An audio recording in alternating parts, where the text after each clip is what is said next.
If your business is doing at least $25,000 per month in sales, I'm going to tell you about the silent killer that's eating up 10 to 30% of your revenue. It's actually hiding in your mobile checkout page.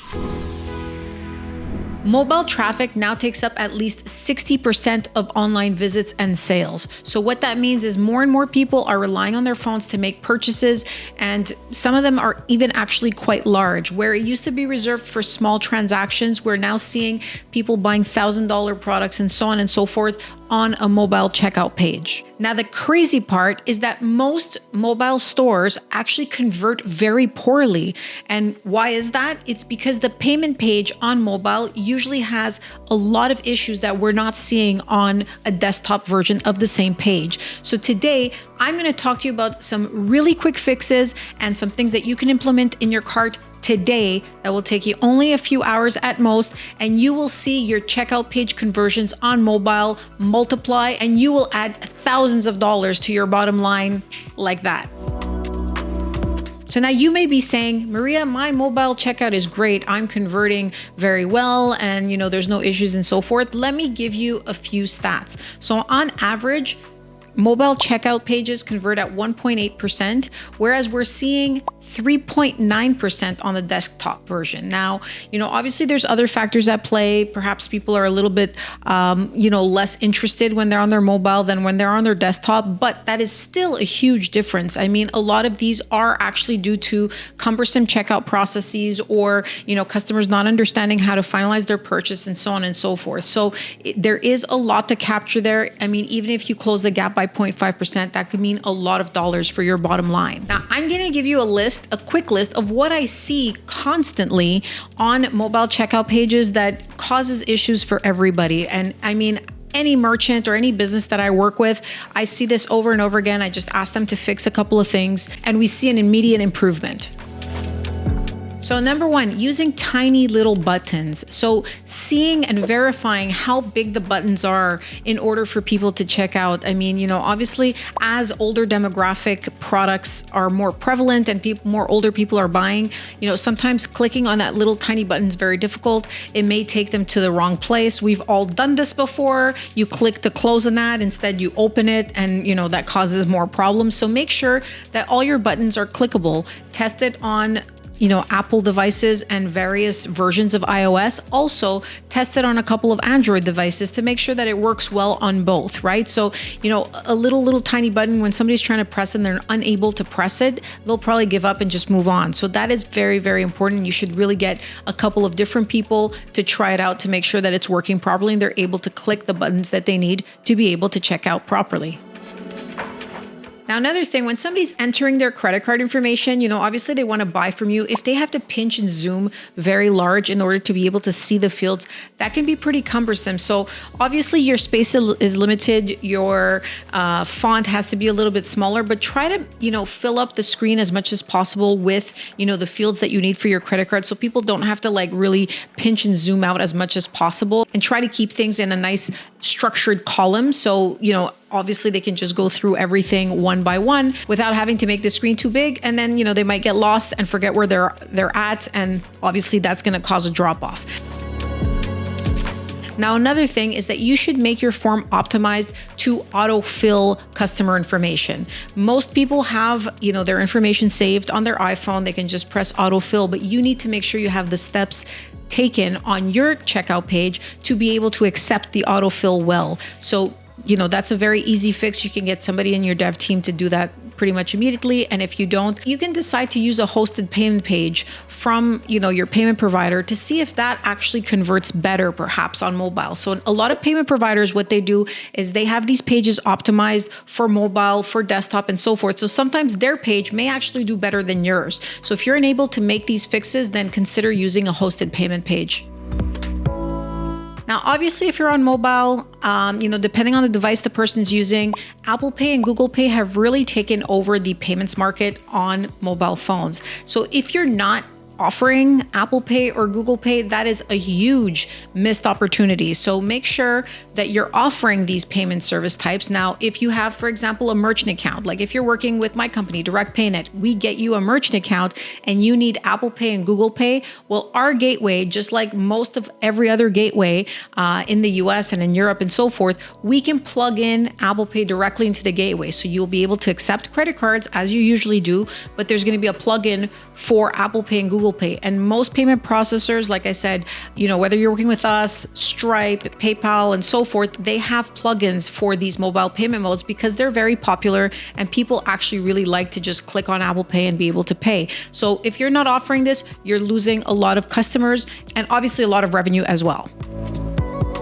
Now, what are the consequences of all this, of not doing all these things? If you just ignore me and you just move on, well, obviously you're going to lose sales. I mean, you're going to lose sales, you're going to lose revenue, and this is people who want to buy from you. You've likely paid for ads on social media or different platforms in order to get these customers to get on your page. They get on your page and they're unable to buy for whatever reason, small buttons or can't fill in their information and so forth. So your ROAS will actually tank if your mobile sales don't take off a little bit, because most people are consuming a lot of information on social media and that's where they're seeing their ads. And this is usually done on mobile. So if you're spending money on ads on Facebook, Instagram, TikTok, or whatever the case is, and your page is not optimized for mobile, well, you're just leaving a whole bunch of money on the table and you might as well, just avoid having mobile ads at that point. Now, as I said, you're spending a ton of money on SEO and you're spending a ton of money on ads on various social media platforms, native ads, and so on and so forth. And we're seeing huge trends of people using their mobile phones more and more when they're consuming this type of information. So obviously,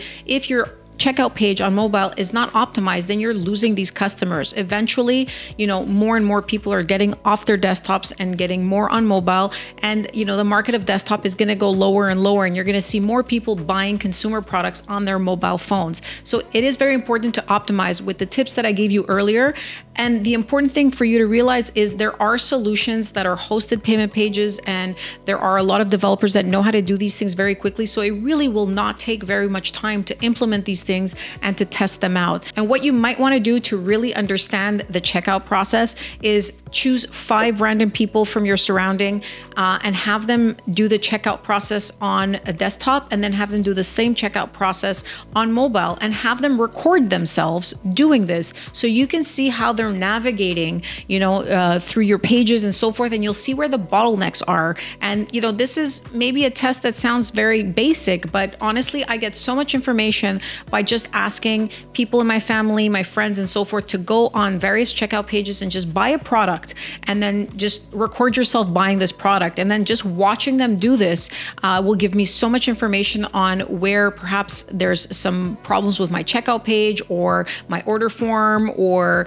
my product listing and so forth. So this is a really good and easy, fast way for you to get that done. Just get some people to do a test for you and then send you the video of that. Now, you may want to compensate them with some free product, and that, usually will be enough for your friends and family. Now, imagine you just fix a couple of things and your revenue increases by 5 to 10%. I've seen this done time and time again. All we do is, for example, we enable autofill on a checkout page, and the next day we log in and we look at, transactions and sales and so forth, and we see a 5 to 10% jump just by doing that. Just because when you're selling to consumers, as I said, it's very important to make it easy for them to buy. So don't add anything on your checkout page that may prevent them from buying, or don't make it difficult for them to buy. And obviously, if you're growing and you're spending more on ads and so forth, you're positioned to scale. Don't let something like your mobile checkout page be the reason why people can't buy from you.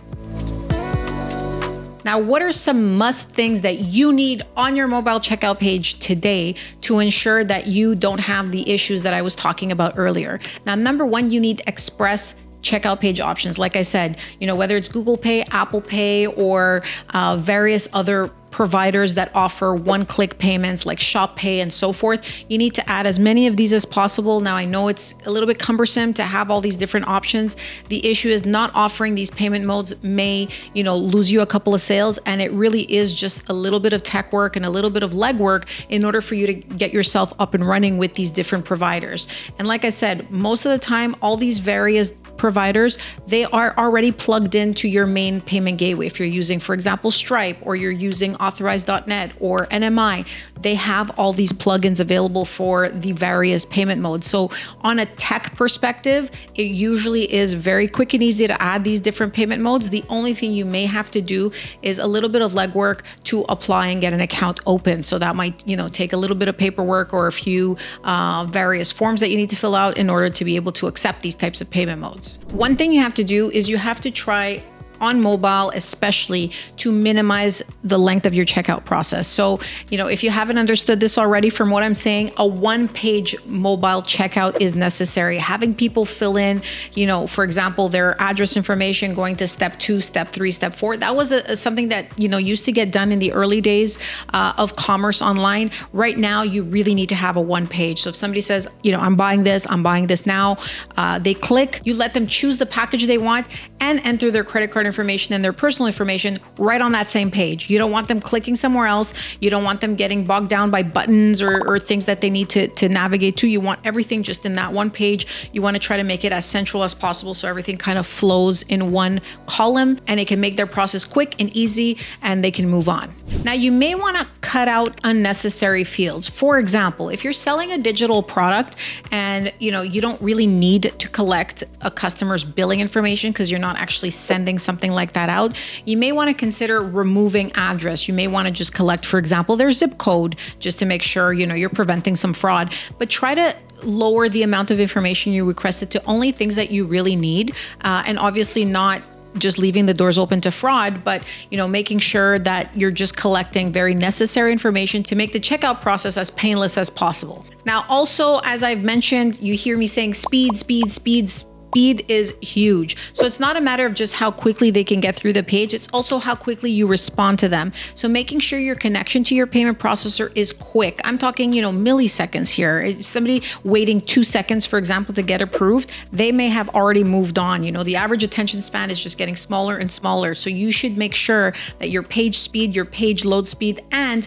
the response of getting, a transaction approved is almost instantaneous. And most payment processors will offer you instantaneous responses. You have to just make sure that your integration or your connection is quick. If you're using a shopping cart, you have to make sure that there's a native integration. Every time you are using a third-party shopping cart, if the integration is not complete to the payment processor or the payment provider that you're working with, well, what's going to happen is it will just make things slower, and customers will get, perhaps impatient. They may, X out of your window and just move on to something else. So anything that, even takes 1 second in terms of response is already too long.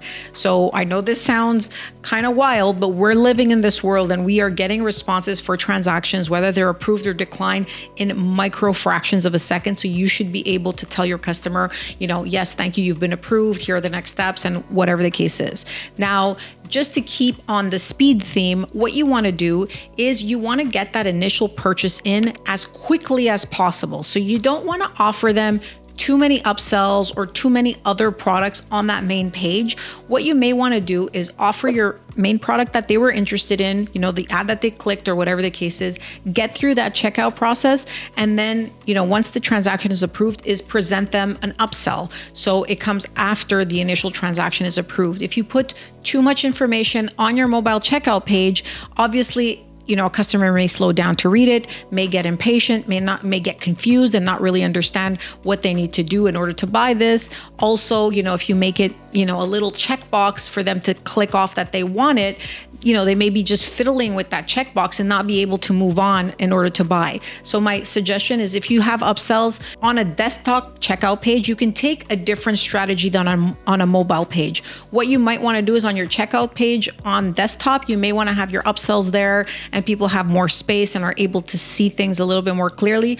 On mobile, try to test your upsells to come after the initial transaction is approved and see how that works. I mean, obviously you want to keep things brief, so you may even have a better take rate on upsells at that point, because it'll just be a page dedicated to your upsell. Now, if I haven't drilled this home, if you're doing at least 25K in sales, you will see pretty much overnight 5K or more by implementing these changes on your mobile checkout page. I'm telling you, this is a game changer. You have to get on this as soon as possible. You can also try using tools like Hotjar on your checkout page just to see where people are getting stuck. And that can give you valuable information in addition to doing some tests, like I said, by having a small focus group, friends, family, or people that you know, test out your mobile checkout page, record themselves, and give you that valuable feedback of how their experience went. So these are just very quick things that, although we focus a lot on copy and buying ads and conversions and so forth, I see this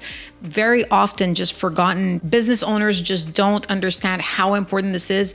And oftentimes when they reach out to me and we look at approval rates not being very good, or, sales going down and so forth, these things are very quick fixes that we put in place where we see a tremendous return very quickly. So, this is worth a day or two of your time if that's how long it takes you. I often see this happening in a much shorter time. So, take these tips. This is just the beginning. Obviously, I have way more tips and I have way more strategies that you can use to optimize your mobile checkout experience and increase your sales. So follow along. Don't forget to subscribe, like, and share for more great content. And if you have any questions or anything that I can help you with regarding your business, please feel free to drop me a line. I love comments and I love to hear from you. Have a great day.